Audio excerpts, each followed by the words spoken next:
bersih? Sudah bersih, alhamdulillah. Sebelum materi kita lanjutkan, mari terlebih dahulu kita lakukan pengabsenan. Ada yang libur? Ada yang hadir hanya 6 orang saja. Ya, ketua kelas sudah dicatat yang libur? Sudah ya, tolong bawa ke sini. Pada pertemuan sebelumnya kita belajar apa? Ulangi apa tadi? Sejarah lahirnya adalah Umayyah di Andalusia. Di permasalahan tersebut kita kemarin membahas 2 inti materi. Yang pertama penaklukan Andalusia, yang kedua peran Abdurrahman I. Yang pertama kita ulangi, penaklukan Andalusia, yang kedua peran Abdurrahman I. Di pembahasan sebelumnya kita membahas yang pertama penaklukan Andalusia, yang kedua peran Abdurrahman I. Pada pembahasan tersebut kita telah tahu bahwa umat Islam di masa dahulu mampu menaklukkan daerah-daerah lain, daerah-daerah yang sebelum ditaklukkan bukan merupakan daerah yang muslim. Dari sejarah penaklukan Andalusia tersebut, kalau kita bawa kepada kehidupan sehari-hari, bagaimana prakteknya pada kita? Zaman dahulu, orang-orang dahulu mampu menaklukkan sebuah daerah. Kalau kita bawakan proses yang dilakukan orang ini ke kehidupan sehari-hari, bagaimana caranya? Ada yang bisa jawab? Ada yang bisa jawab? Tidak ada. Dalam kehidupan sehari-hari kita punya cita-cita. Betul? Betul. Ulat, apa cita-citanya? Menjadi seorang dokter. Apa cita-citanya? Arsitek. Apa cita-citanya?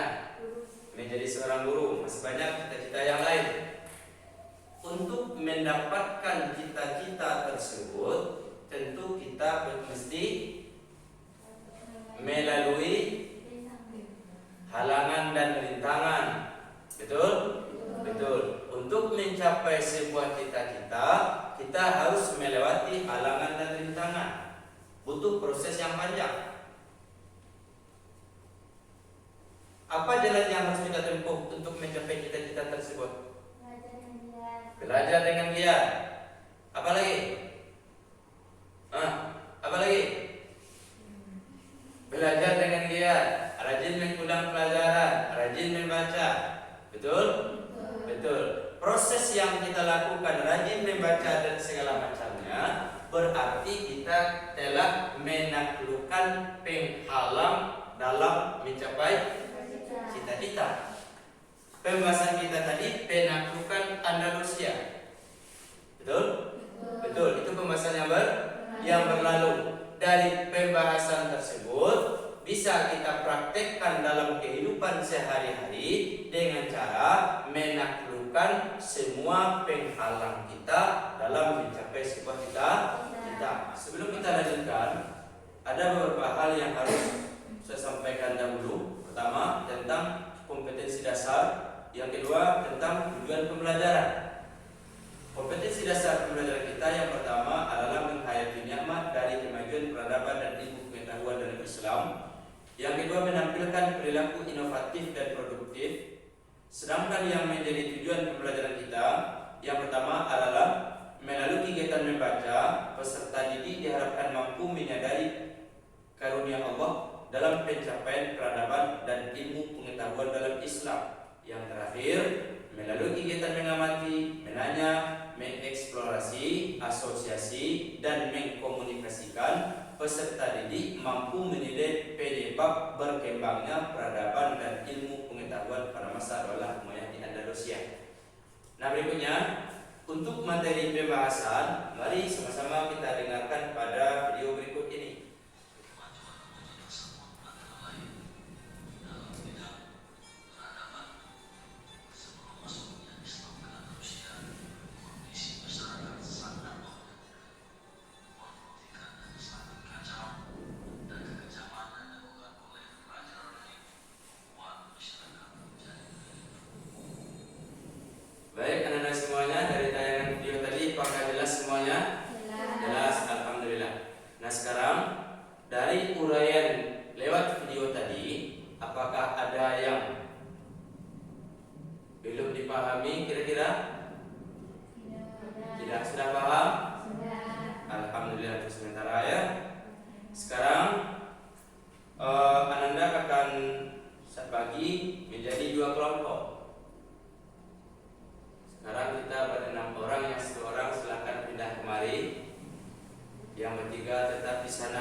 bagi dua kelompok.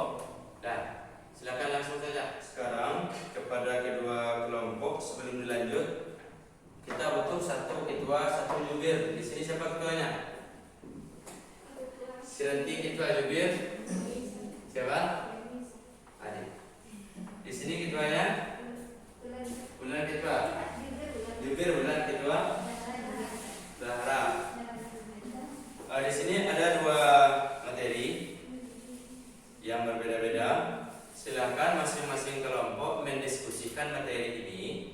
Hasil diskusi diresum, dibuat pada kertas, lalu nanti akan kita bacakan. Bisa dipahami? Ini untuk kelompok pertama, ini untuk kelompok yang kedua. Silakan bersama-sama.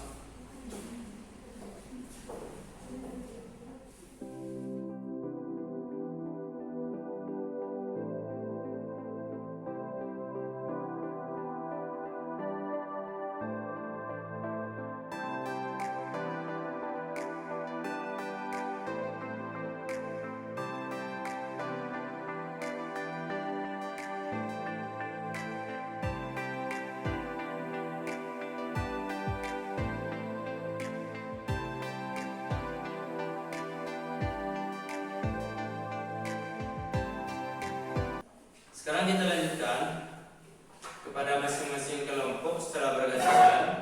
Silakan dibacakan hasil diskusinya tadi kepada judulnya masing-masing. Kita persilakan untuk kelompok pertama. Silakan. Kami dari kelompok 1 akan menyampaikan kesimpulan yang kami yaitu tentang perkembangan peradaban dan ilmu pengetahuan masa Daulah Umayyah di Andalusia. Kemajuan ilmu pengetahuan dan sains yang dicapai pada masa ini adalah filsafat, sains, fikih, dan sejarah. Yang kedua, peradaban dan pembangunan,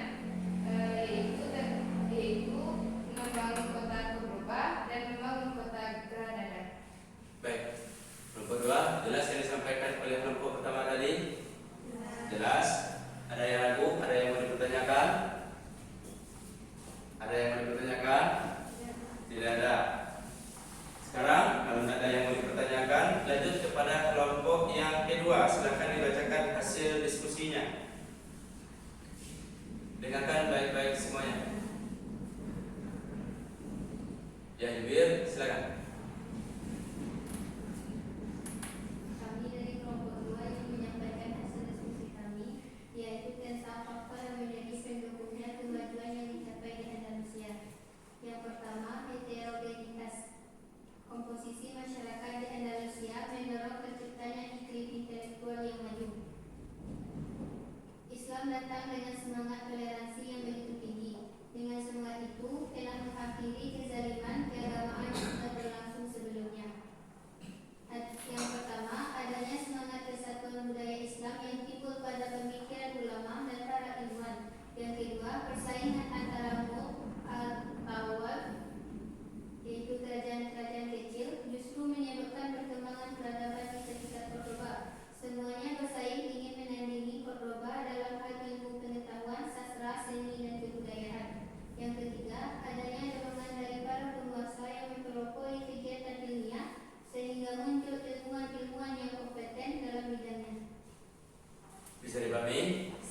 Bisa. Sekarang kita telah mendengarkan masing-masing hasil diskusi kita. Untuk kelompok pertama yang telah disampaikan kelompok 1 tadi, ada yang mau ditanyakan? Tidak ada. Sekarang kita lanjutkan dari hasil video, dari materi yang sudah kita baca. Mari kita bersama mengambil sebuah kesimpulan kenapa kemajuan peradaban dan perkembangan ilmu pengetahuan di masa Daulah Umayyah bisa terjadi. Pertama, masyarakat di Andalusia mendorong terciptanya iklim intelektual yang maju. itu yang pertama, kondisi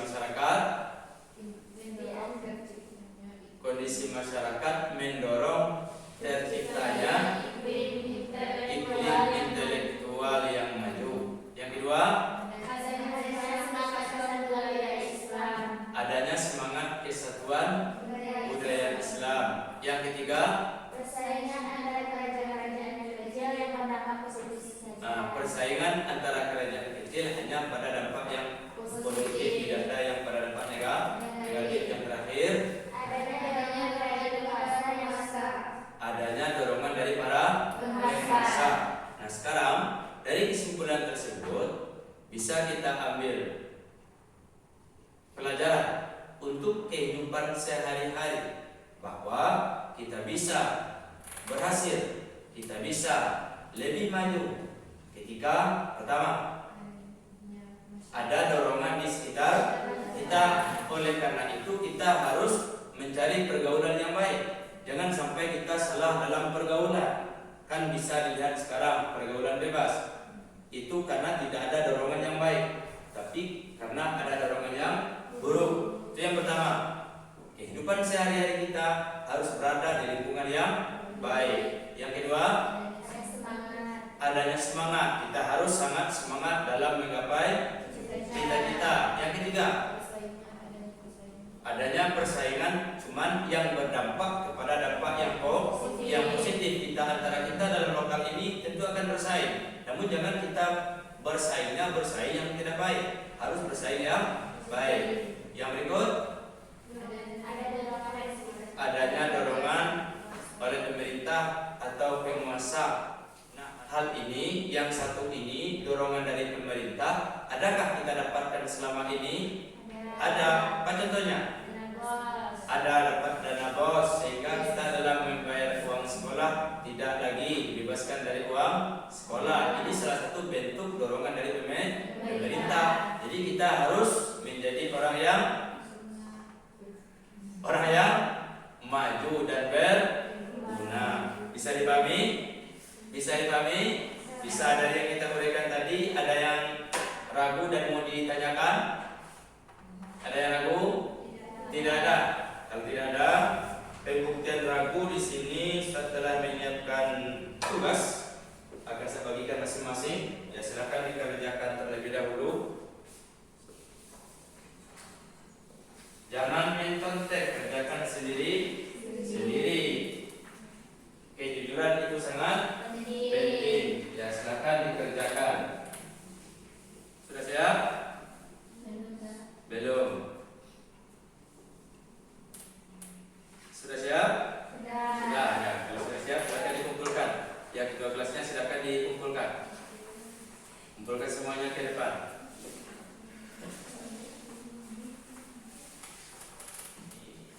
Dari yang telah kita pelajari tadi, yang bisa kita ambil adalah bahwa kunci keberhasilan tersebut adalah pertama, kita harus berada di lingkungan yang baik.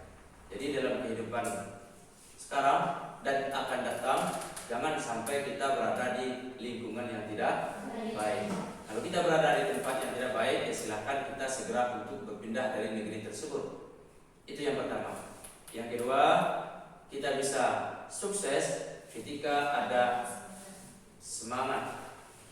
Tentu semangat tersebut bersumber dari diri kita pribadi, dari diri kita sendiri. Jadi jangan kita tetap semangat. Terkadang ketika kita gagal melakukan sesuatu, semangat itu pasti akan menurun. Ketika semangat menurun, pasti kita akan menghentikan mencapai sesuatu tersebut. Ini jangan pernah terjadi. Kita harus punya semangat yang tinggi dalam hidup apapun. Yang berikut, harus ada dorongan dari sekitar kita. Mari kita sama-sama berdoa, semoga Allah memberikan keluarga, pemerintah, masyarakat sekitar yang selalu mendorong kita untuk menuju kebaikan. Amin, amin ya rabbal alamin. Pada kesempatan kali ini, inilah pembahasan kita. Dan sebelum kita sudahi, untuk minggu depan, insya Allah pembahasan kita adalah tentang kemunduran Daulah Umayyah di Andalusia. Bisa dipahami? Apa pembahasan kita minggu depan? Kemunduran Daulah Umayyah di Andalusia. Sebelum materi ini kita bahas bersama-sama, silahkan dicari di rumah terlebih dahulu materi-materi atau referensi lain sebagainya. Silahkan dimulai untuk membaca-baca. Bisa dipahami? Bisa. Nah, pada kesempatan kali ini kita sudahi pelajaran kita dengan membacakan hamdalah. Alhamdulillahirabbil alamin. Wassalamualaikum warahmatullahi wabarakatuh. Waalaikumsalam.